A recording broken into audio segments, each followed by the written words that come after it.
Good morning. My name is Chris Fox, and today we are talking about the 6 human needs all humans have. Every last one of us, I don't care where you live, what you do for a living, what language you speak, none of that matters. We all have the same basic needs. And this was first posited by Maslow. He created Maslow's hierarchy of needs. You will notice if you look at this pyramid, wait a minute, Chris, there's only 5 sections of that pyramid, so why are you talking about 6? Well, this guy, Tony Robbins, who you may have heard of, he can be quite controversial. People love him or hate him. But in this area, he's done amazing work. And in the same way that Dan Harbin created the story circle from the hero's journey and made it accessible to us as authors, Tony Robbins took Maslow's hierarchy of needs and made it accessible to the average person. And it's relevant to writers especially because, yes, it applies to us in our own lives, and it has helped me make tremendous changes in my own life. But it's also relevant to every single character that you create. And it's a way to give them flaws. It is a way to understand their basic motivations and to really get like why characters do what they do. So if you look at the 6 needs, they should be in a pyramid just like you would see on Maslow's hierarchy. And at the bottom of that pyramid is certainty. This is something we all crave. Certainty that you can be comfortable and safe. And we all crave this from childhood. We all need this at an intrinsic level. And if this need is not met, then we are hyper focused on it. And whichever of your 6 needs is not being met, you tend to focus on. But this is the one that will override all the other needs. And how you can track this in your own life is just think back to COVID. We went from happy-go-lucky, not really thinking too much about our health, to all of a sudden we had social distancing, we had to stay alone in our own homes, all of our public spaces were being shut down, we had to wear masks, you didn't know if you were going to die from this. All of a sudden we had massive uncertainty. And so since we lacked that basic certainty that we could be safe, we could be healthy, and what the world was like around us, that became for a lot of us the most important need. And it generally stays that way until it's addressed, until you can be certain that you are safe and happy and can be comfortable. Now, unfortunately, the flawed beings that we are, the next need is diametrically opposed to the first need, and that is a need for uncertainty. So if you get too certain, things start to get boring. If you can predict every part of your routine and you know exactly what's going to happen, sure, that's got some upsides. But eventually you'll kind of feel stagnant and bored. And so that's why we all crave variety. And it's why our job exists, really. People crave uncertainty, and you can get it through things like stories. You can read books, you can watch TV shows, you can go to sporting events where you don't know what the outcome is going to be, and there's a good deal of uncertainty, but not too much, because you don't want too much uncertainty, because then you get back to the same situation we were in COVID.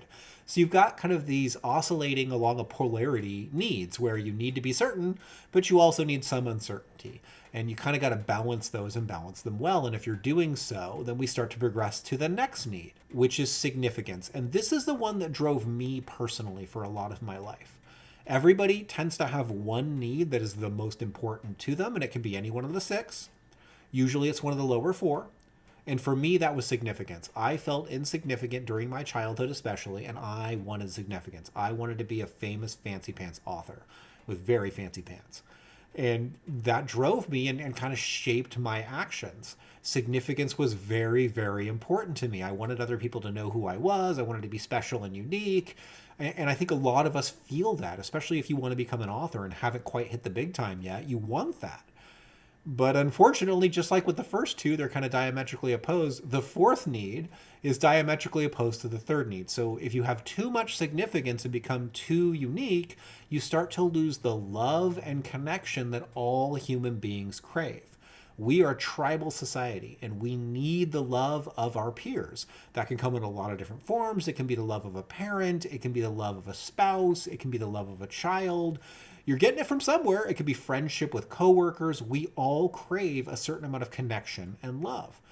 And unfortunately, I learned the hard way. The more significant you become, the harder it becomes to get connection and love because, frankly, people start to get jealous or envious of your success. When I started out and I was like, 90, 100 pounds heavier, and I didn't have any successful books, and I was still forever alone, and I hadn't met Lisa yet or started a family, everybody was rooting for me because they wanted to see me succeed and get to a better life.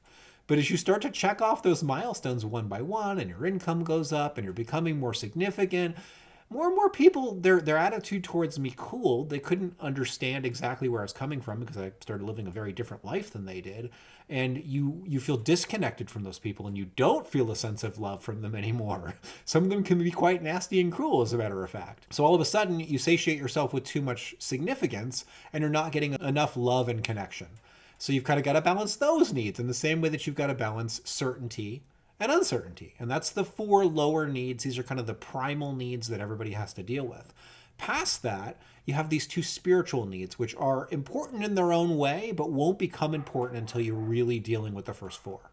So need number 5 is growth. And this is also very important in my life. And I've realized almost every time I start having problems, I'm neglecting this need.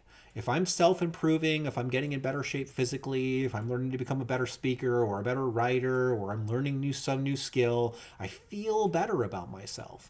I'm growing. If I'm not growing, I'm becoming stagnant, and feeling stagnant, it just feels bad, I think, for everybody, because you're not meeting that basic human need that we all have. And if you set really big goals and then you achieve them and you've got no more new goals, then you start to stagnate. So that's something I've dealt with. The final need is contribution. And this is the one, especially once you become a parent, that becomes very, very important. I love providing whatever I can for my family. The reason I started this channel was as a way of giving back. I wanted to give to the writing community something I had never had, a mentor who could say, listen, these are all the mistakes I've made, so you don't have to make them. So I get growth because I'm learning and writing. I get significance because, oh, hey, look, it's Chris Fox and look what he did.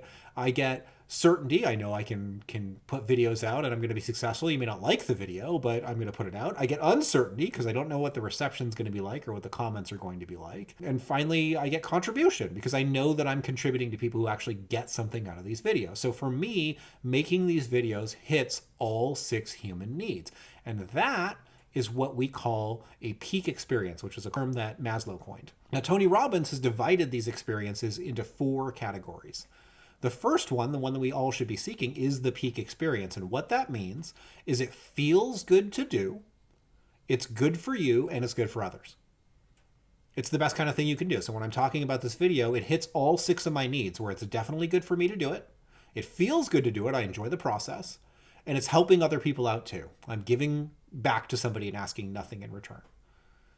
The next category is much harder, and I'm sure we can all identify at least one area of our life where we have a class 2 experience. And this is something that doesn't feel good, but is good for us and good for others. And the example I would give you, for me at least, is working out. I really didn't like working out when I first started it. It was hard for me to do. I felt like I was failing at it. I really was exhausted all the time. And I'm like, is this ever going to feel better? But eventually I converted it into a class 1 experience where it started to feel good. And it's good for me. And it's good for others in the sense that if I'm in really good physical shape, I'm going to live longer. And that's really important for my son. I didn't have my son until I was in my 40s. I want to be here when he's 50 years old, which means I got to make it into my 90s or later, hopefully. And so for that reason, this is a class 1 experience for me, but it was a class 2 for a while. One of the other class 2s is advertising. This is something I think every author can relate to because I don't know a single author, and I know a lot of authors, who would tell me, hey, I love advertising. It's got uncertainty wired into it where, I mean, you can be certain you're going to spend money, but you are uncertain about whether or not you're going to get any results. So it doesn't hit the needs for me, or at least not all of them, in the same way that other things do. And it feels painful, especially because oftentimes you'll lose money or not have the results you're after. So it can be rough.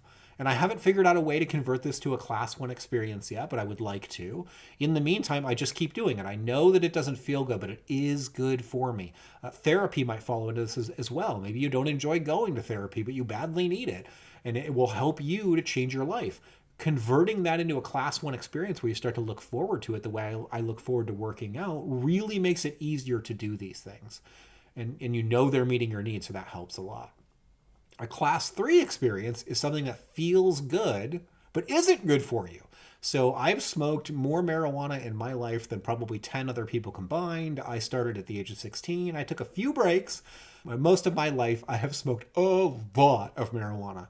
And you know, I make no apologies of that, and I'm not sure that I would change it. But eventually I realized this is not serving me.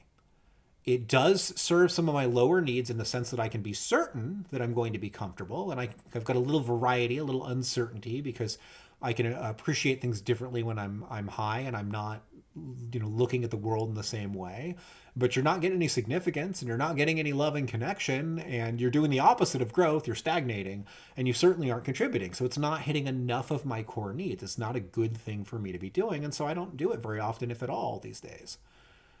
And then finally, a class 4 experience for me would have been food. And a class 4 experience is something that doesn't feel good, isn't good for you, and isn't good for others. And that for me was eating. And I'm not attacking anybody who overeats. It may fill some needs for you, but for me, it was filling the wrong needs. And I became morbidly obese, which was badly impacting my health. I remember I lived in Los Angeles and I got chronic bronchitis, which almost became pneumonia. My health was awful. And all of it stemmed back to the fact that all of the time I was eating these massive meals. And it made me feel awful about myself because I wanted to lose weight and get in shape, but I didn't feel like I had that power over myself. And the reason why I was doing it is this fulfilled the certainty need. If I felt uncertain in my life and I didn't know what was going on, I was certain I could get comfort from eating. So that was a class 4 experience for me, which is the thing you absolutely do not want in your life. Your life is really all about, if you want to be successful, get rid of the class 3 and 4 experiences that you can get rid of and convert the class 2 experiences into class 1 experiences. And that's really transformed my life. I first learned about this, I'm going to say, back in 2010. And here I am 15, 16 years later, and my life looks radically different than it did back then. I've got a family. I have a wife that I'm still madly in love with after 12 years with her. I have a career that I'm proud of, that is earning me enough money that I can make a living and not have to get a real job. So I've really turned things around using this process. And I'm not suggesting you have to apply it to yourself, but understanding how it works will help you get your own motivations. And more importantly, if you're an author, it'll help you understand your characters. So why do your characters do what they do? And if you use this as sort of a classification system, you can start to see, okay, what needs is my character getting met? What is they're not getting met? Are they doing bad things because they need to be significant, or they need certainty, or you can figure out how it applies to them. So I hope this is useful. It has been useful for me, and I really, again, have applied it to my own life, and it's worked wonders. And I use it all the time with my characters as well. So frequently I'll go through every character in a book and kind of map out their needs, what's being met and what isn't.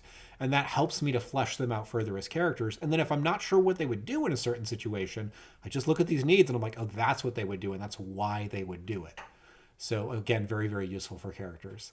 Anyway, I need to get back to the writing. I am just about finished with the 3rd book in the Mitch Dinkle archaeological series. And got like 2 more days of writing and I'll be done with that one. And I'm excited about it now because I put the new covers up and books 1 and 2 started selling way better immediately as soon as I put those covers up.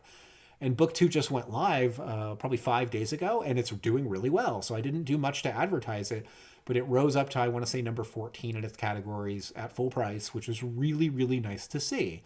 So I'm excited to get book 3 out. I've already got the plot for book 4, which will probably be entitled The Pharaoh Gene. And, I've got books 5, 6, 7, 8 right behind that when I'm ready to write them. I'll probably 1 a month for a while. But like I said, I do need to get back to the writing so I can get some of that work done. And I will see you guys next week.